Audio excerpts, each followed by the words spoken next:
toujours en Hébreu, chapitre 6, et une petite annonce, et nous allons refaire l'annonce plus tard, mais la semaine prochaine, le dimanche prochain, comme vous le saviez, nous avons le concert gospel qui aura lieu à 17h.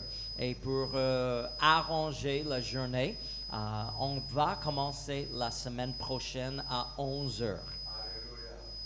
D'accord? Au lieu de 9h30, ça va donner un peu de temps supplémentaire pour les gens à se préparer pour la journée et aussi de ne pas trop fatiguer ceux qui vont participer. Donc, nous allons commencer comme d'habitude à 11h. On va chanter, prier ensemble et puis les enfants vont descendre pour l'école du dimanche et nous allons partager la parole ici et puis après 1h30 et 2 heures de temps, on va clôturer, terminer. Et puis, on aura une petite pause de quelques heures pour arranger à nouveau et préparer pour ceux qui vont venir pour le concert. Donc, une petite information, comme j'ai dit, on va l'annoncer dans le cours de mai. Vous êtes courant déjà et vous pouvez nous aider à informer les autres. Hébreu chapitre 6 et nous lisons toujours les mêmes versets.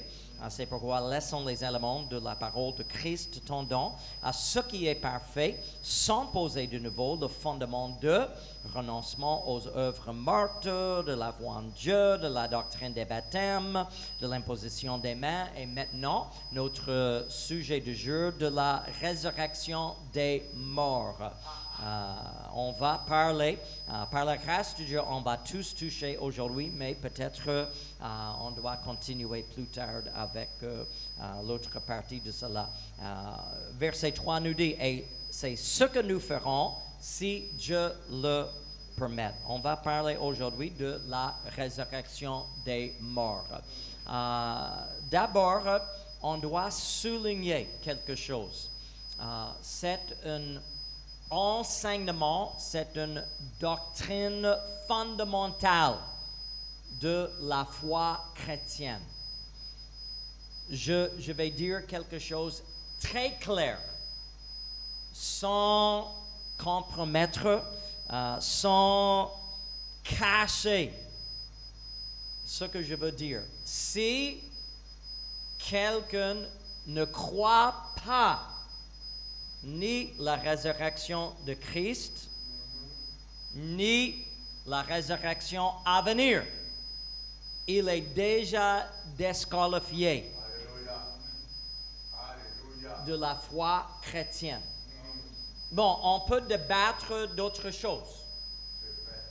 Il y a peut-être d'autres sujets où je ne peux pas être en accord avec un frère de l'Église, avec une sœur dans l'Église, mais quand on arrive à la résurrection des morts, c'est une croyance essentielle.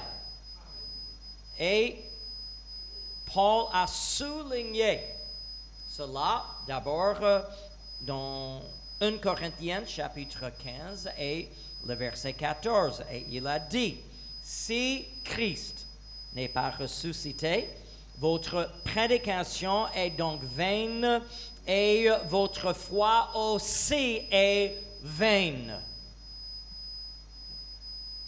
Le verset 17, il continue en nous disant, et si Christ n'est pas ressuscité, votre foi est vaine, vous êtes encore dans vos péchés. On commence ici. Il y a d'autres choses que nous voulons souligner. Nous voulons enseigner au sujet de la résurrection des morts. Mais ici, si nous n'acceptons pas, si nous disons que la résurrection de Christ n'est qu'un mythe, n'est qu'une légende, n'est que quelque chose fabriqué par les premiers croyants pour cacher la vérité, sachez bien que même avant que Christ ou la résurrection de Christ n'a été publiée partout dans le monde, un mensonge au sujet de Christ a été bien publié. La Bible nous enseigne que les soldats qui ont gardé le tombeau après la résurrection de Christ, on leur a donné de l'argent pour dire que il faut déclarer que les disciples étaient venus, ils ont pris le cadavre de Christ et ils ont caché cela quelque part. Et la Bible dit encore que cet message, cette annonce a été publiée dans tout le Jérusalem. Tout le monde a entendu dire, vous savez, les disciples de Jésus, ils ont volé. Ils ont pu vaincre les soldats romains que le Pilate a chargé de garder le tombeau et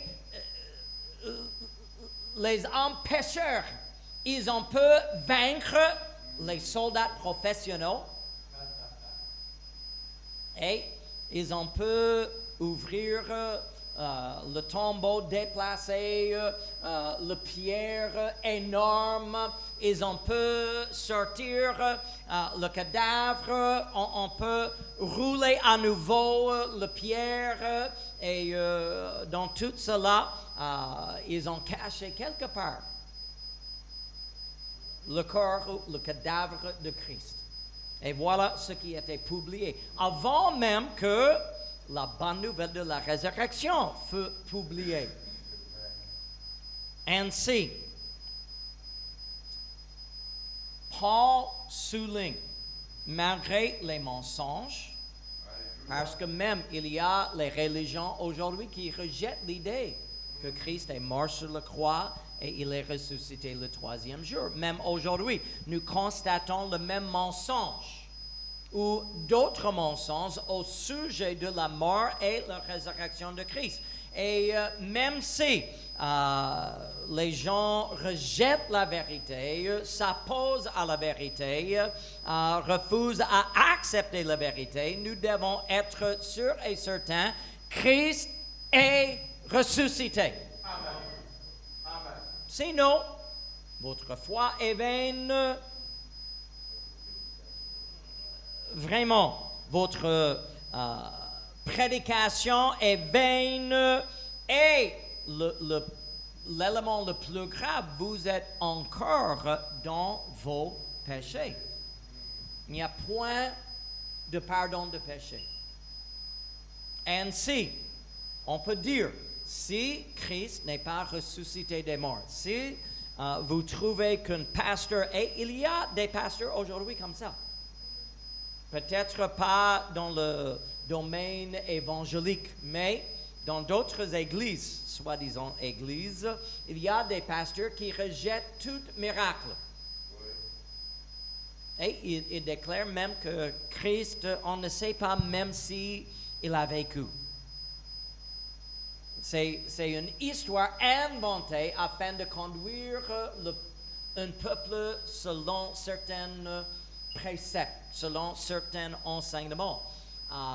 Maintenant, si on se trouve avec des, entre guillemets, croyants qui rejettent la résurrection de Christ, il faut fuir l'assemblée. Amen. Il faut fuir. Amen. Parce que toute autre chose est aussi vanité, mensonge, et ne peut point vous conduire vers la vie éternelle. Vous n'avez pas salut de votre âme si Christ n'est pas ressuscité. Nous notons aussi ce que Paul a dit aux Thessaloniciens, chapitre 4, 1 Thessaloniciens, chapitre 4, le verset 13 à 14. Nous ne voulons pas, frères, que vous soyez dans l'ignorance au sujet de ceux qui dorment, afin que vous ne vous affligiez pas comme les autres qui n'ont point d'espérance. Aujourd'hui, vous et moi, nous ne sommes pas comme les autres. Il y a une distinction entre ceux qui croient la résurrection et ceux qui rejettent la résurrection. Que vous ne vous affligiez pas comme les autres qui n'ont point d'espérance, car si nous croyons que Jésus est mort, qu'il est ressuscité, croyons aussi que Dieu ramènera par Jésus et avec lui ceux qui sont morts. Quelle espérance aujourd'hui! Quelle bonne nouvelle aujourd'hui! Nous avons une espérance. Alléluia. Parce que si Christ est ressuscité des morts, tous ceux qui croient en lui auront aussi une résurrection dans l'avenir. Au nom du Seigneur.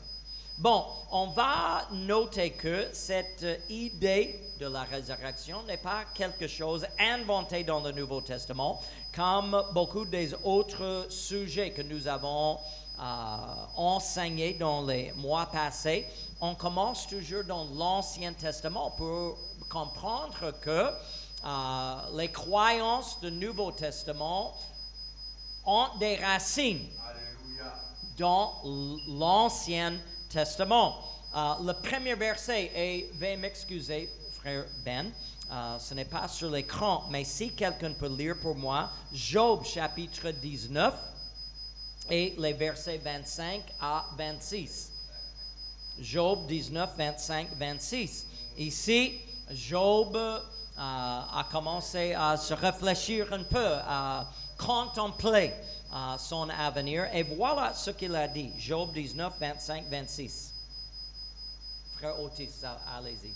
La Bible dit, mais je sais que mon Rédempteur est vivant et qu'il s'élèvera le dernier sur la terre. Quand ma peau sera détruite, il se lèvera. Quand je n'aurai plus de chair, je verrai Dieu. Amen. Alléluia. Quelle promesse! Même après la mort, la corruption de mon corps physique, j'aurai à la fois la capacité de voir Dieu. Alléluia. Cela souligne simplement la vérité qu'il y a une vie après la mort. Et on peut l'appeler la résurrection. On note aussi le psaume 17, le verset 15, excusez-moi, nous dit, pour moi, dans mon innocence, je verrai ta face. Dès le réveil, je me rassiserai de ton image. Quand on parle de réveil, on parle d'une résurrection à venir. Alléluia. Nous allons voir la face de Dieu.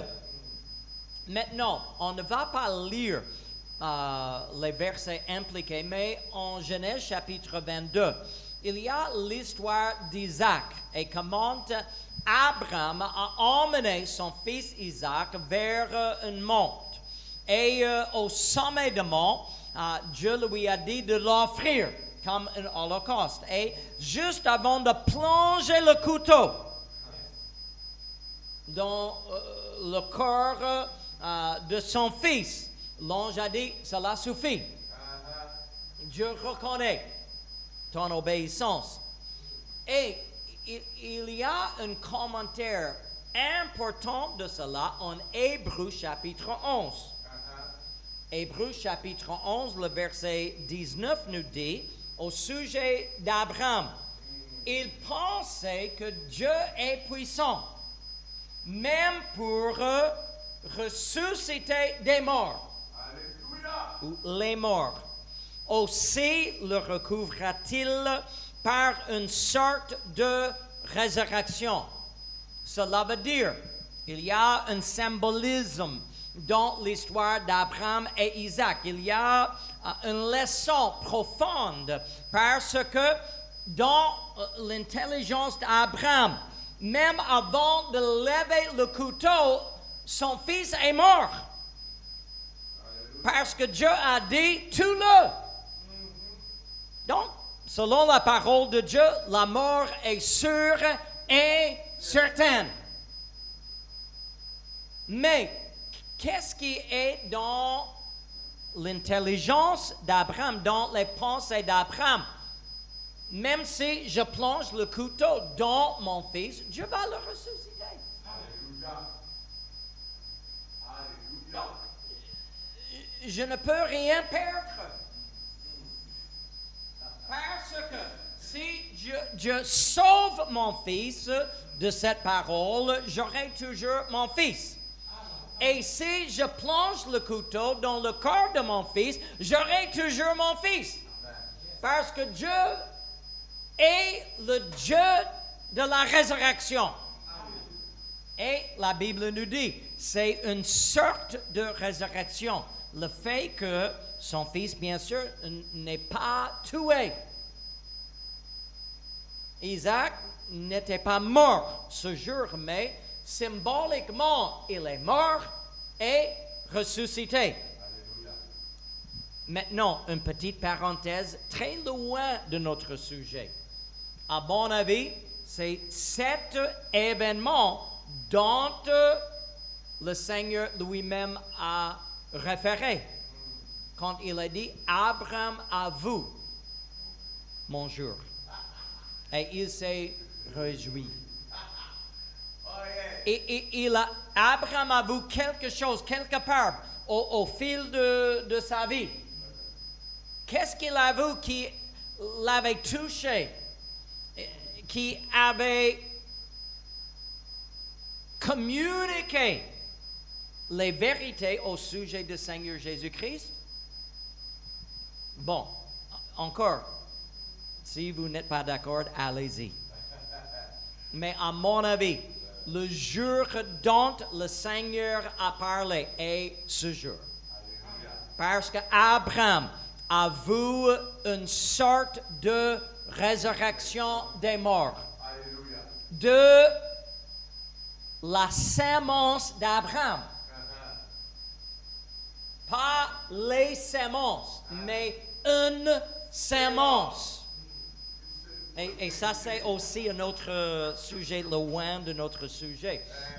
Mais Abraham a vu le jour de Jésus. Alléluia. Bon, on peut l'interpréter comme le jour entier. Cela veut dire toute sa vie. Il a vu Jésus préfiguré. Mais si on parle d'un seul jour dans la vie d'Abraham où il a vu le Seigneur, c'est là. Aussi, nous avons aussi une autre image importante dans l'Ancien Testament qui parle de la résurrection de Jésus. Et ça, c'est l'histoire de Jonas, avalé par un grand poisson. Quelques-uns disent une baleine. Bon, je ne sais pas. La Bible nous dit que Dieu a préparé un grand poisson. Et Jésus, selon son propre témoignage, a dit, Matthieu chapitre 12, le verset 40, « Car de même que Jonas fut 3 jours et 3 nuits dans le ventre d'un grand poisson, » encore, ça c'est le témoignage de Jésus. Jésus n'a pas dit une baleine. Jésus a dit un grand poisson. Donc, j'accepte la parole de Jésus. De même, le Fils de l'homme sera 3 jours et 3 nuits dans le sein de la terre. Encore une autre parenthèse, loin de notre sujet, très très loin de notre sujet. Voilà pourquoi je n'accepte pas que Christ est mort le vendredi. Parce qu'entre vendredi et dimanche, il n'y a pas 3 jours et 3 nuits. Vous pouvez le compter n'importe comment. Peut-être vous pouvez compter 3 jours. Vendredi, samedi, dimanche. Mais vous n'allez pas trouver 3 nuits aussi. Donc, une petite, encore, parenthèse. Si le symbolisme était 3 jours, 3 nuits, si Jésus a validé l'histoire de Jonas, maintenant, il y a les gens qui doutent les miracles de la Bible. Ici, Jésus a validé, a témoigné cet miracle de l'Ancien Testament en disant que cet miracle représente quelque chose dans ma vie. Comme Jonas a passé 3 jours, 3 nuits dans le ventre d'un grand poisson, de même le Fils de l'homme sera 3 jours, 3 nuits dans le sein de la terre. Il a parlé de sa mort, son ensevelissement, et sachant l'histoire de Jonas, il a communiqué la vérité de sa résurrection à venir, parce que c'est sûr et certain, tout le monde, sachant l'histoire de Jonas, savait bien que Jonas est sorti vivant du ventre de la grande poisson. Ainsi, Jésus a voulu communiquer à ses disciples, je vais disparaître pendant 3 jours, 3 nuits. Mais ayez la foi, ayez le courage, ayez la foi dans mes paroles, que comme Jonas aussi est sorti, comme nous avons chanté déjà, il est sorti du tombeau, il est Seigneur. Alléluia. Daniel chapitre 12, nous lisons dans le dernier chapitre de ce grand prophète, une petite explication de ce qui va se passer dans les derniers jours. Daniel 12, 1 à 3. En ce temps-là se lèvera Michael, le grand chef. On parle maintenant de l'ange, l'archange, le défenseur des enfants de ton peuple, et ce sera une époque de détresse telle qu'il n'y en a point eu de semblable depuis que les nations existent jusqu'à cette époque. En ce temps-là, ceux de ton peuple qui seront trouvés inscrits dans le livre seront sauvés. Et maintenant, l'explication, plusieurs de ceux qui dorment dans la poussière de la terre se réveilleront, les uns pour la vie éternelle et les autres pour la propre, pour la honte éternelle. Et le verset 3, ceux qui auront été intelligents brilleront comme la splendeur du ciel, et ceux qui auront enseigné la justice à la multitude brilleront comme les étoiles, à toujours et à perpétuité. Ainsi, nous comprenons dans l'avenir, Dieu va ressusciter ceux qui dorment et il va les diviser.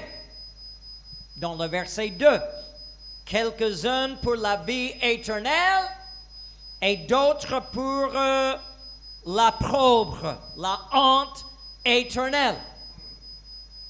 Ainsi, Jésus-Christ, nous n'avons pas les versets sur les écrans, mais Jésus-Christ a dit, un jour, tout le monde sera devant le Fils de l'homme et il va les diviser. Les brebis à sa droite, les boucs à sa gauche. Il va diviser le peuple en 2 catégories. Ceux qui vont hériter la vie éternelle et ceux qui vont recevoir le jugement éternel de l'enfer. Aussi, Osée, chapitre 13, le verset 14, Dieu dit, je les rachèterai de la puissance de ces jours des morts, je les délivrerai de la mort. Et maintenant, nous avons une déclaration utilisée dans le Nouveau Testament en parlant de la résurrection du Seigneur Jésus-Christ. Ô mort, où est ta peste, séjour des morts ou état de destruction. Mais le repentir se dérobe à mes regards. Et on utilise cet verset pour parler de la résurrection du Seigneur Jésus-Christ, le prémisse. Et si Christ est le prémisse, nous aussi, nous serons ressuscités avec lui. Nous avons au moins 2 exemples dans l'Ancien Testament des résurrections physiques. 2 Rois, chapitre 8, le verset 5, pendant qu'il racontait au roi comment Élisée avait rendu la vie à un mort. La femme dont Élisée avait fait revivre le fils vint implorer le roi au sujet de sa maison et son champ. Géhésé dit au roi, mon Seigneur, voici la femme, et voici son fils qu'Élisée a fait revivre. Maintenant, on a un exemple d'une résurrection physique dans l'Ancien Testament aussi. 2 Rois, chapitre 13, le verset 21. Comme on enterrait un homme, voici, on aperçut une de ses troupes et l'on jeta l'homme dans le sépulcre d'Élisée. L'homme alla toucher les os d'Élisée, excusez-moi, et il reprit vie et se leva sur ses pieds. Un autre exemple d'une résurrection physique dans l'Ancien Testament. On note, comme Lazare et d'autres exemples dans le Nouveau Testament, ce n'est pas la grande résurrection ici. C'est une résurrection à la vie temporaire. Le fils de l'homme, de la femme, excusez-moi, en 2 Rois 8, 5, après un temps, est décédé à nouveau. Oui. Ce n'est pas beaucoup qui ont le privilège de mourir 2 fois. Et aussi, celui qui a été jeté dans le sépulcre ou qui a touché le sépulcre d'Élisée, après sa résurrection, il a vécu un temps et puis il est décédé à nouveau en attendant la grande résurrection. C'est pareil avec Lazare. Jésus est venu le 4e jour afin de ressusciter son ami Lazare, mais je vous assure, après 20 ans, 30 ans, on ne sait pas exactement combien de temps, mais après un temps fixé par Dieu, Lazare est décédé une 2e fois.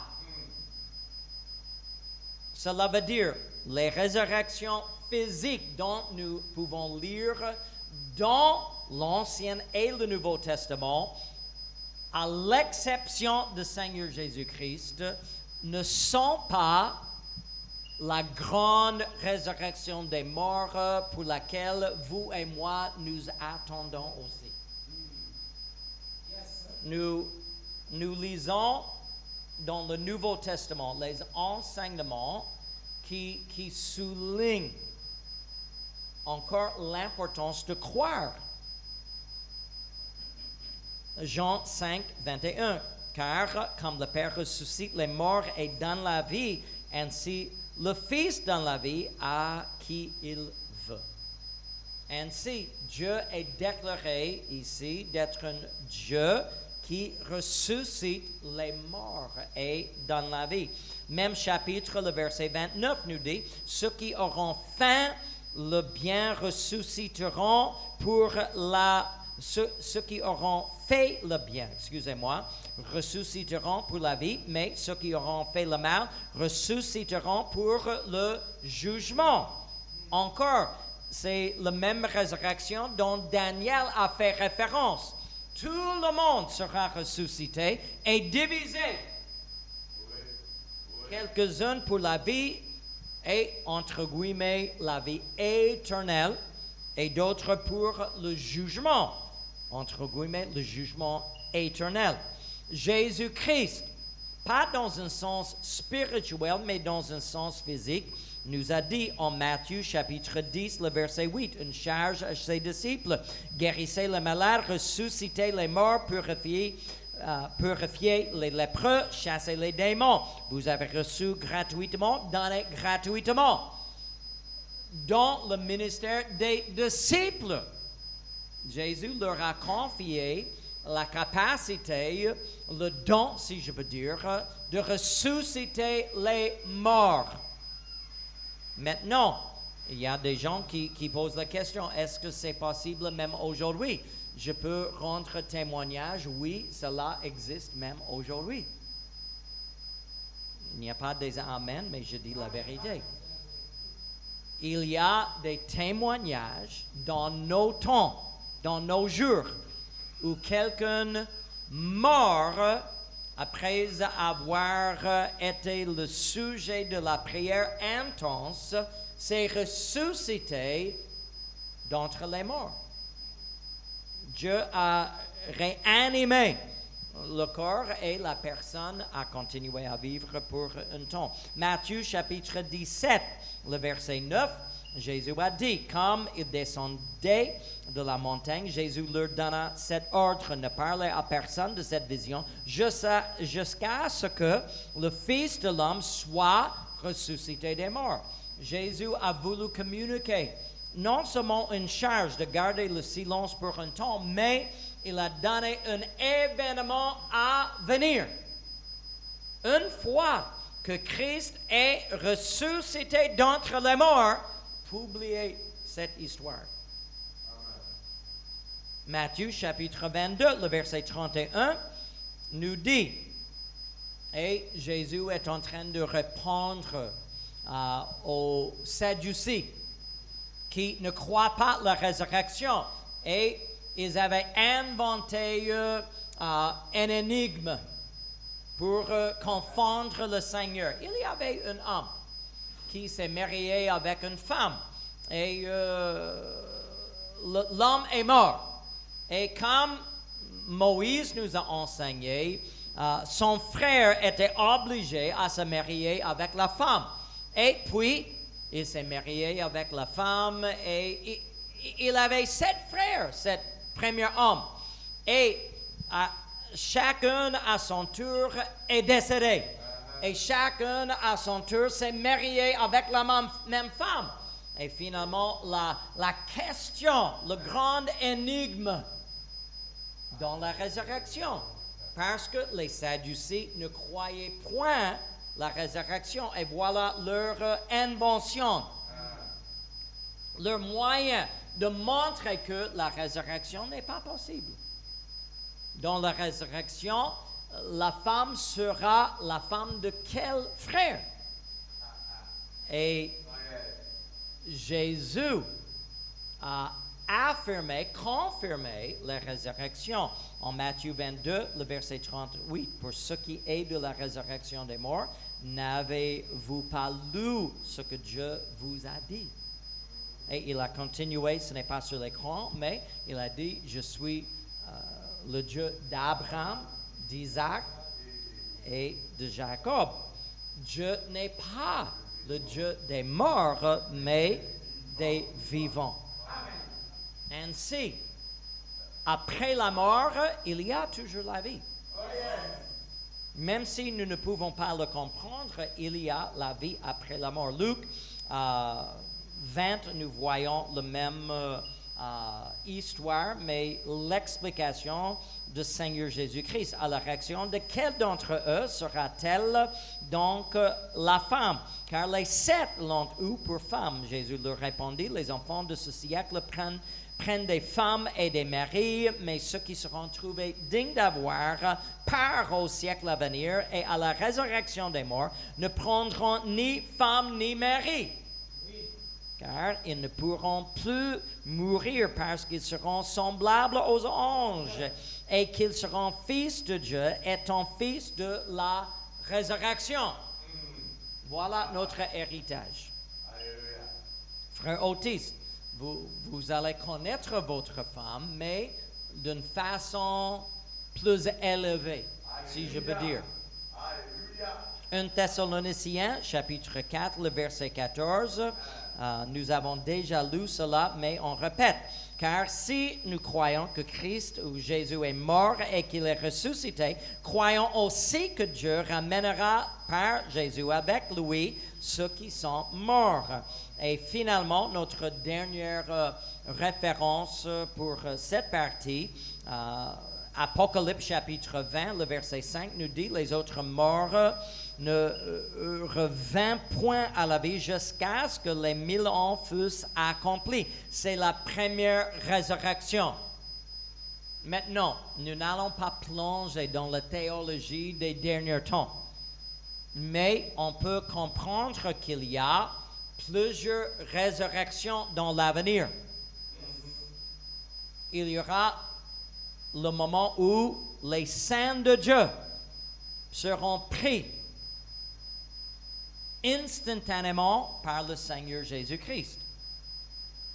Et nous serons changés et transformés. Mais il y aura aussi une autre résurrection où chacun, tout le monde qui a vécu depuis Adam jusqu'au dernier moment seront ressuscités. Et chacun va apparaître devant Jésus-Christ et le trône de jugement. Pour vous et moi, nous qui sommes nés de nouveau, nés de l'eau, nés de l'esprit, nous avons déjà la vie éternelle. Nous n'allons pas perdre la vie éternelle. Et le seul jugement que nous allons vivre est le jugement de nos récompenses. C'est pourquoi le croyant aujourd'hui qui a la foi en Dieu ne craint point la mort. Parce que même la mort ne peut pas me séparer de l'amour de Dieu en Christ. Mais à cette résurrection, tout le monde, soit pécheurs, soit saints de Dieu, soit les fidèles dans l'Ancien Testament, qui que ce soit, tout le monde sera ressuscité. Et cela va réaliser la prophétie ou la parole de Daniel, chapitre 12, les versets 1 à 3. Quelques-uns pour la vie éternelle, d'autres pour la pauvre et l'humiliation éternelle. Nous voyons plusieurs exemples de la résurrection dans le ministère de Christ et aussi dans l'Église primitive. Par exemple, nous n'allons pas lire tous les détails, mais en Matthieu chapitre 9, dès le verset 18 à 25, tandis qu'il leur adressait ces paroles, voici un chef arriva, se prosterna devant lui et dit, ma fille est morte. Il y a un instant, mais viens, impose-lui les mains et elle vivra. Le verset 25 conclut, quand la foule était renvoyée, il entra, prit la main de la jeune fille et la jeune fille se leva. Jésus a ressuscité les morts. Luc chapitre 7, lorsqu'il fut près de la porte de la ville, voici on portait en terre un mort, fils unique de sa mère. Et le verset 15, il s'approcha, toucha le cercueil. Ceux qui le portaient s'arrêtaient. Il dit, jeune homme, je te le dis, lève-toi. Et le mort s'assit et se mit à parler. Jésus le rendit à sa mère. Jean chapitre 11, c'est l'histoire de la résurrection de Lazare.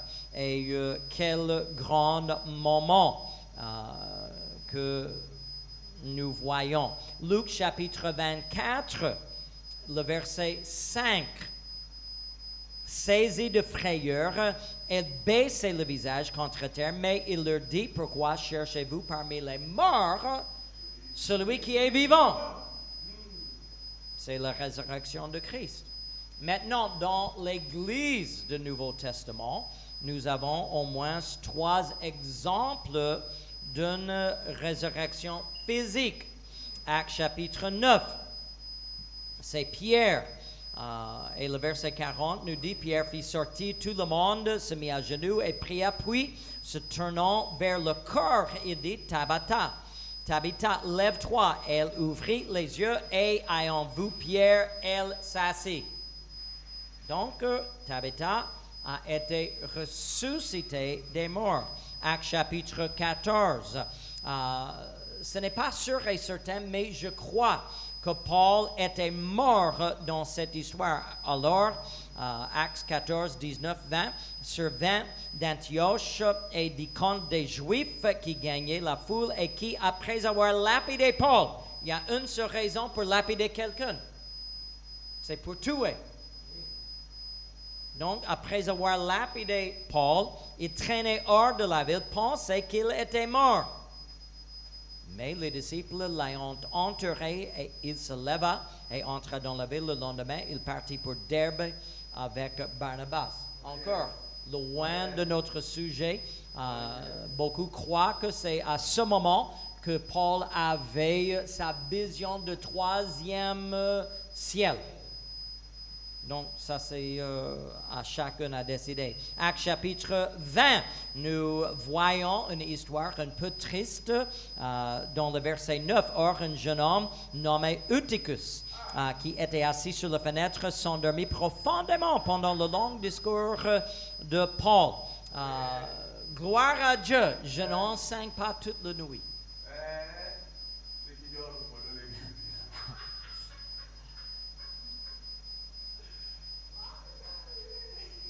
Mais la Bible dit, on est descendu cet homme qui est tombé de troisième étage. C'est même hauteur peut-être de notre bâtiment. Mais le verset 12 nous dit, après quoi il partit, le jeune homme fut ramené vivant. Et ça fait un sujet d'une grande consolation. Amen. Maintenant, on va parler pour le temps qui reste concernant la résurrection à venir. Maintenant, vous et moi, nous avons une grande espérance. La mort n'est point la fin de notre histoire. Oh yes. Oh yes. Pour le croyant, c'est pourquoi nous devons résister la crainte de la mort. Parce que la mort n'a jamais le dernier mot. Pour le croyant, soit si la mort vient vite, peut-être une crise cardiaque, accident, quoi que ce soit, ou si la mort vient avec beaucoup de souffrance et douleur. Quel que soit le cas, la mort n'est qu'une porte par laquelle nous quittons cette vie charnelle, physique, ici en bas, et nous entrons dans la présence intime du Seigneur Jésus-Christ autour de son trône. Donc, je vous encourage aujourd'hui, je vous conseille aujourd'hui, ne craignez jamais la mort, quelle que soit sa forme, quelle que soit la manière par laquelle la mort vient, soit menacé par les terroristes, soit un cancer, soit une autre chose. Simplement, vous êtes âgé. Ne craignez jamais la mort. Encore, je dois ajouter, je n'enseigne jamais, je n'encourage jamais. En fait, je crois que c'est un péché. Ce n'est pas pour dire que l'Église doit se suicider.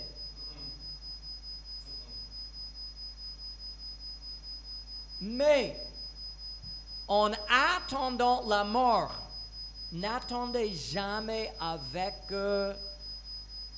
peur, avec beaucoup de questions. Qu'est-ce que je vais sentir?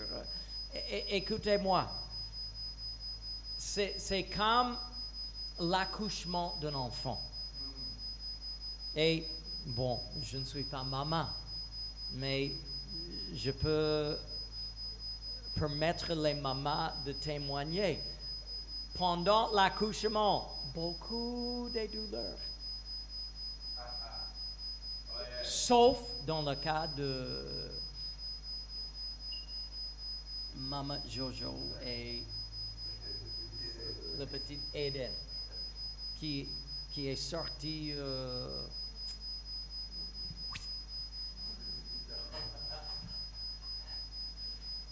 mais normalement, mais on me dit que une fois que les mamans portent l'enfant entre ses bras, elles oublient. Même la Bible parle de cela. Elles oublient. Donc, c'est sûr et certain, on peut poser beaucoup de questions et on peut avoir un peu de trépidation ou question au sujet de comment est-ce que cela va se passer. Mais je vous encourage, n'ayez pas peur.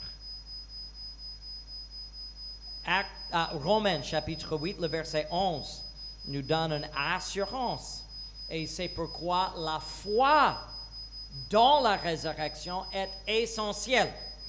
Si l'esprit de celui qui a ressuscité Jésus d'entre les morts habite en vous, celui qui a ressuscité Christ d'entre les morts rendra aussi la vie à vos corps mortels par son esprit qui habite en vous. Si vous êtes remplis de l'esprit de Christ, celui qui a ressuscité Christ d'entre les morts va manifester et accomplir le même miracle dans votre vie. Vous serez ressuscités de même façon que Jésus-Christ. Le même chapitre, le verset 23. Et ce n'est pas elle seulement, mais nous aussi qui avons les prémices de l'Esprit, nous aussi, nous soupirons en nous-mêmes en attendant l'adoption, la rédemption de notre corps. Oui, mon âme a été rachetée. J'ai déjà expérimenté la rédemption de mon âme. Mais il y a une autre rédemption qui nous attend. Alléluia. La rédemption de notre corps. Philippiens 3, 21. Parlons de Christ qui transformera le corps de notre humiliation et le rendant semblable au corps de sa gloire. Par le pouvoir qu'il a de s'assujettir par le pouvoir qu'il a de s'assujettir toutes choses. Ainsi, nous allons participer dans la même résurrection du Seigneur Jésus-Christ. 2 Corinthiens chapitre 5, le verset 4 nous dit, car tandis que nous sommes dans cette tente, parlons de notre corps physique, cet corps corruptible, cet corps de chair. Tandis que nous sommes dans cette tente, nous gémissons, accablés, parce que nous voulons non pas nous dépouiller, mais nous revêtir, afin que ce qui est mortel soit englouti par la vie. Voilà une explication de ce qui va se passer dans notre résurrection. Et finalement, 1 Corinthiens chapitre 15, le verset 52, qui nous donne l'espérance et une explication de ce qui va se passer en un instant, en un clin d'œil. À la dernière trompette, la trompette sonnera et les morts ressusciteront incorruptibles et nous serons changés. Alléluia. Plus des douleurs. Amen. Plus des maladies. Alléluia. Plus de fatigue. Alléluia. Plus des problèmes. Maintenant, on doit expliquer pour un moment la nature de notre corps ressuscité. Alléluia. Jésus a déjà parlé un peu de cela en répondant aux Sadducéens, en expliquant dans la résurrection, nous n'allons pas nous marier ni nous donner à le mariage, mais il a dit, nous serons semblables aux anges. Il n'a pas dit que nous allons devenir les anges. OK? Alléluia. Vous n'allez pas devenir un ange, mais vous serez semblables aux anges. Mais nous savons aussi que dans la résurrection, nous serons plus comme Christ. Alléluia. Dans sa nature, plus que la nature des anges. Quand il se réfère aux anges, il se réfère à leur état spirituel et éternel. Alléluia. Mais si je veux vraiment comprendre quelle sera ma nature après la résurrection, je dois d'abord étudier le Seigneur Jésus-Christ dans sa résurrection. Car la Bible nous dit, 1 Jean chapitre 3, le verset 2, « Bien-aimés, nous sommes maintenant enfants de Dieu, et ce que nous serons, entre guillemets, dans la résurrection, ce que nous serons n'a pas encore été manifesté. Mais nous savons que lorsque cela sera manifesté, nous serons semblables à lui. À qui? Jésus. Parce que nous le verrons tel qu'il est. Souvenez-vous les prophéties dans l'Ancien Testament. Job a dit, je verrai l'Éternel. Je verrai sa face. Et quelque chose va se passer physiquement en nous. Quand nous voyons face à face le Seigneur Jésus-Christ, nous serons en ce moment et dans un clin d'œil au son de la trompette, nous serons semblables à lui dans sa résurrection. Et maintenant, quel était le Seigneur dans sa résurrection?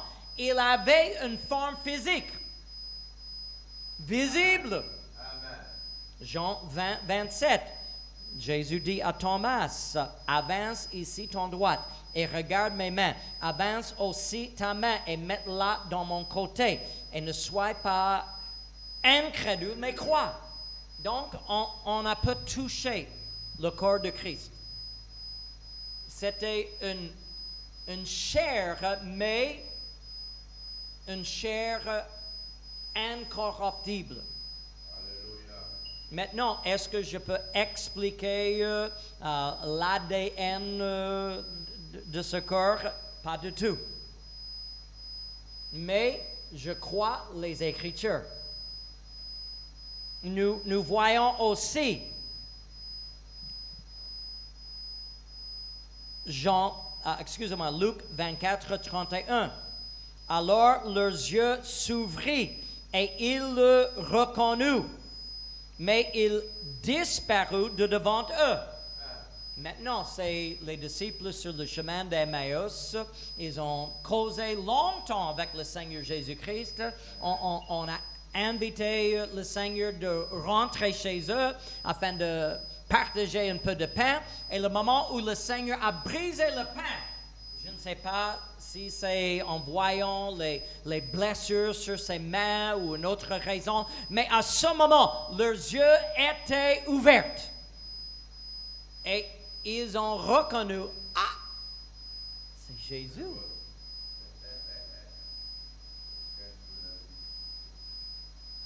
Deux choses. Premièrement, ils avaient l'intelligence, la forme de Jésus n'était pas changée radicalement.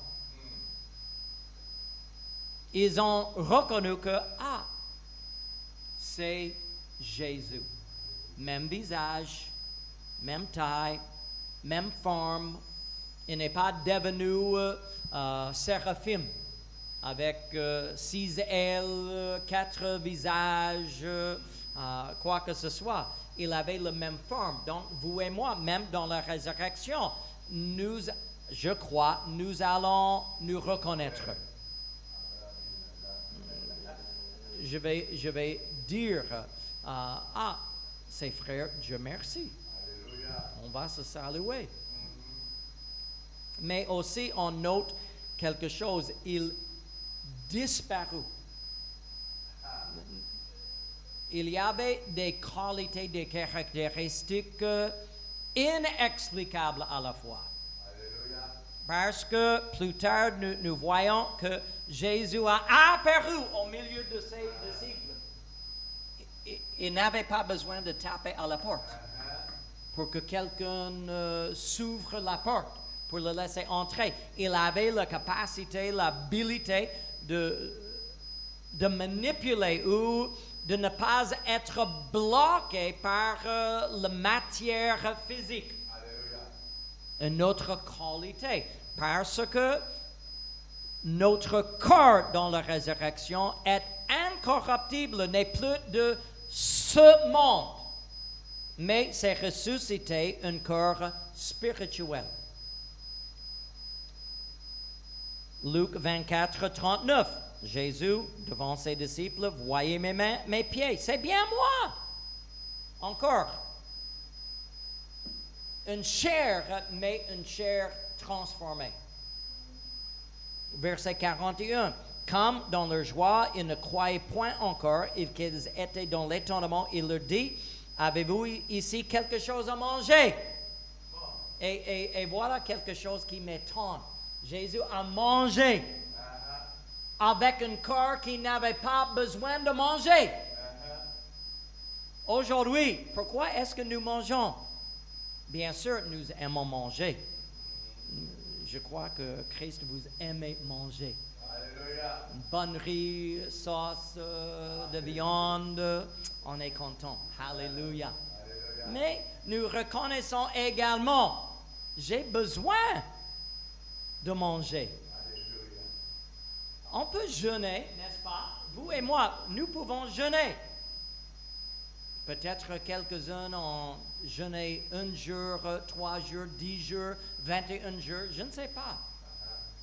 Mais le moment va arriver où, si vous ne mangez pas, vous allez mourir. Mais Jésus, qui ne peut point mourir maintenant, a mangé. Donc, je dois me poser la question, même, il y aura un grand festin en arrivant au ciel. Le festin de l'agneau. Et vous pouvez imaginer les repas que le Seigneur va préparer pour nous. Mais un grand point d'interrogation, ça peut être simplement un sujet de méditation pour vous et moi. Pourquoi? Qu'est-ce que le pourquoi de ce festin? Est-ce que c'est parce que j'ai faim? Est-ce que c'est parce que j'ai besoin de manger quelque chose? Sinon, je ne peux pas continuer quelques siècles avec le Seigneur. Pas du tout. Mais je crois, encore, c'est mes pensées, ce n'est même pas une doctrine, c'est simplement des pensées. Je crois que nous allons manger simplement parce que c'est un élément important de la communion fraternelle. De partager, entre guillemets, le pain entre les frères, les sœurs en Christ. Ce n'est pas parce que j'ai faim, ce n'est pas parce que sans manger je vais mourir, simplement parce que notre communion fraternelle est si importante. Le Seigneur nous a pourvu la nourriture avec laquelle nous pouvons célébrer. Romains chapitre 8, le verset 11. Et si l'esprit de celui qui a ressuscité Jésus d'entre les morts habite en vous, celui qui a ressuscité Christ d'entre les morts rendra aussi la vie à vos corps mortels par son esprit qui habite en vous. Vous et moi, aujourd'hui, même si je montre toutes les Écritures, vous et moi, nous n'allons jamais comprendre la grandeur de notre être dans la résurrection. Paul a dit dans 1 Corinthiens chapitre 15, le verset 51, « Je vous dis un mystère. » Voilà. Je peux vous expliquer, mais ça reste toujours un mystère. Nous ne mourrons pas tous, mais nous tous ou tous nous serons changés. Luc 20, cette explication. Ils seront, le verset 36, ils seront semblables aux anges et qu'ils seront fils de Dieu, étant fils de la résurrection. Maintenant, voilà la transformation. On ne peut pas comparer la vie éternelle ni le corps de la résurrection avec ce que nous expérimentons ici. Philippiens, chapitre 3, le verset 21 nous dit « Qui transformera le corps de notre humiliation en le rendant semblable au corps de sa gloire, par le pouvoir qu'il a de s'assujettir toutes choses. » 1 Corinthiens, chapitre 15, les versets 42 à 44. « Ainsi en est-il de la résurrection de mort. Le corps est semi-corruptible, et ressuscite corruptible. Il est semi-méprisable, il ressuscite glorieux. Il est semi-infirme, il ressuscite plein de force. Il est semi-corps animal, il ressuscite corps spirituel. Le verset 49 nous dit, « Et de même que nous avons porté l'image de terrestre, nous porterons aussi l'image de céleste. » C'est un mystère. Il y a des éléments que nous pouvons comprendre, mais je vous assure, nous ne pouvons pas. Il est impossible. Tout le monde dit impossible. Impossible. Encore impossible. Impossible. De comprendre le corps ressuscité que nous allons porter en étudiant quoi que ce soit ici. Bon, on va faire un petit test. Il y a des images. Et voilà. Voilà le modèle que Paul nous a donné. Ce qu'on sème n'est pas semblable à ce qui sort. Voilà une sémence. Vous voyez la sémence en haut. C'est comme des ailes. Je reconnais, peut-être sur Jean, elle reconnaît la sémence qui est sur l'écran. Mais cette sémence produit une des arbres. Il y a 3 espèces d'arbres différents sur l'écran. Bon, il y a ceux qui sont blancs en bas. Vous voyez à gauche, au milieu, avec les feuilles rouges. Et en haut à droite, celui qui a des branches qui descendent. Donc, cette graine, cette sémence produit un des arbres sur l'écran. Mais quel arbre? OK, d'accord. Qui croit que c'est l'arbre avec le tronc blanc? Celui qui est en gauche. Qui croit? OK? Qui croit que c'est l'arbre rouge? Il y a quelques-uns. Qui croit que c'est l'arbre à droite, en haut? Il y a quelques-uns? D'accord.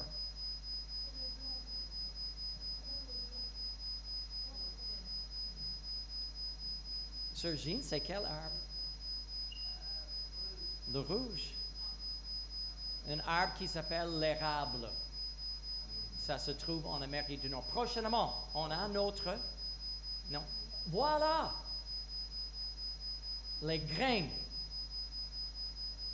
Ça produit quel arbre?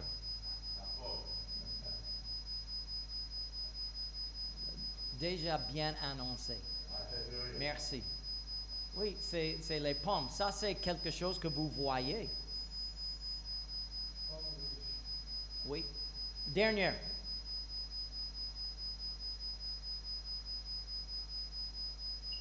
Vous savez déjà que ce n'est pas le rouge. Mais entre les deux à gauche, est-ce que c'est celui en haut ou celui qui est en bas? En haut, qui croit que c'est en haut? Lève la main, dansez un peu avec ce grâce. Ou est-ce que c'est l'arbre en bas? Levez la main.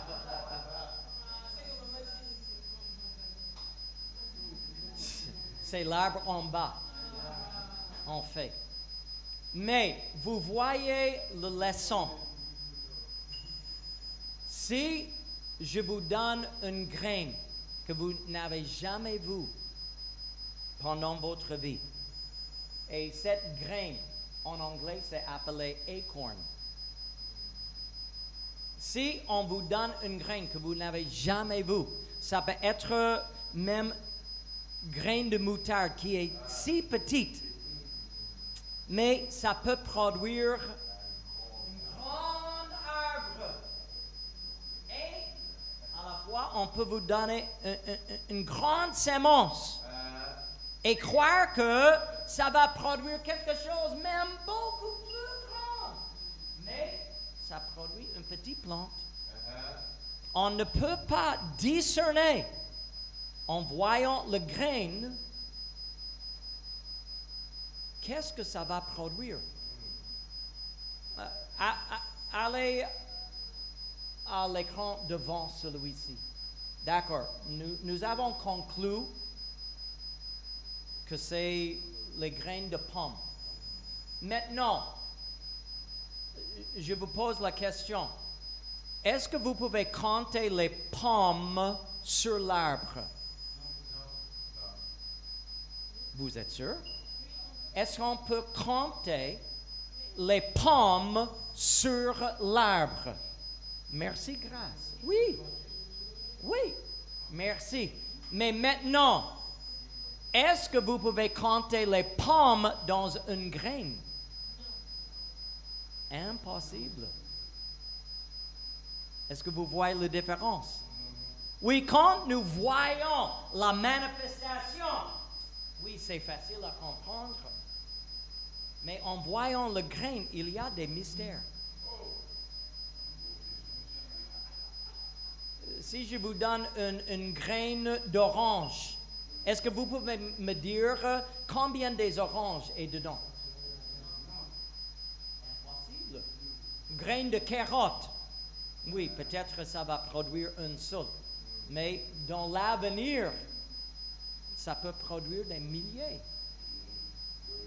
Ainsi, oui, en voyant Jésus, nous pouvons croire et comprendre beaucoup. Mais en voyant nous-mêmes, c'est comme nous ne voyons que le grain. Et vous pouvez imaginer, Sir Jojo, dans la résurrection, ça sera glorieux. Mais je vous assure, vous ne pouvez pas comprendre la gloire de la résurrection. On peut en parler, on peut en chanter, on peut même lire les Écritures. J'aimerais vous dire simplement, il sera beaucoup plus glorieux que vous pouvez imaginer aujourd'hui. Que le nom du Seigneur soit loué. Question, commentaire. C'est une question, c'est un sujet vaste et profond. Mais est-ce qu'il y a des questions ou quelque chose que vous voulez ajouter pour encourager le peuple de Dieu? Oui, mon frère, allez-y.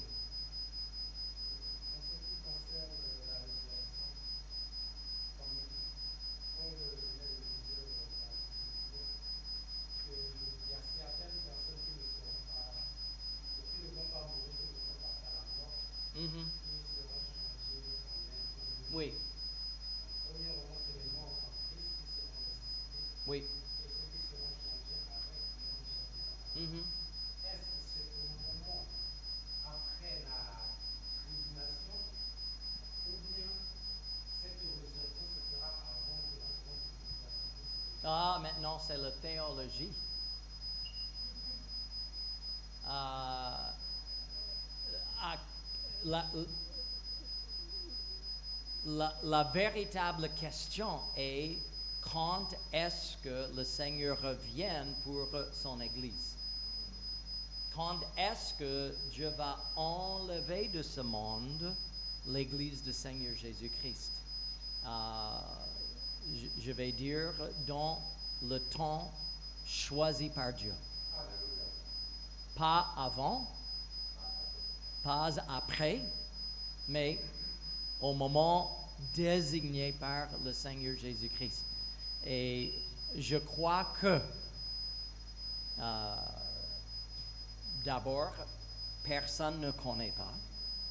Ça, c'est sûr et certain. Personne ne connaît pas. Ici en bas. Et si quelqu'un vous dit, comme nous avons entendu septembre 25 ou quelque chose, un faux prophète a annoncé le 25 ou le 26 septembre, c'est l'enlèvement de l'Église. Faux prophète. Et même si j'annonce, Dieu m'a dit, je suis devenu faux prophète. Parce que l'homme ne peut point connaître l'heure. Donc, on peut juger entre nous-mêmes si certaines choses vont se passer. Et bien sûr, le Seigneur nous a donné certains signes qui vont se manifester. Mais je ne crois pas que nous aurons l'intelligence à reconnaître exactement le moment.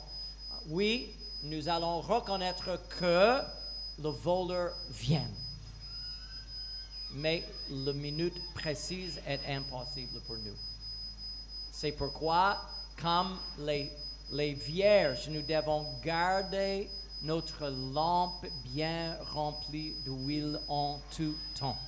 Au nom du Seigneur. Que le Seigneur vous bénisse, que le Seigneur vous fortifie. Lèvez-vous dans la maison de Dieu.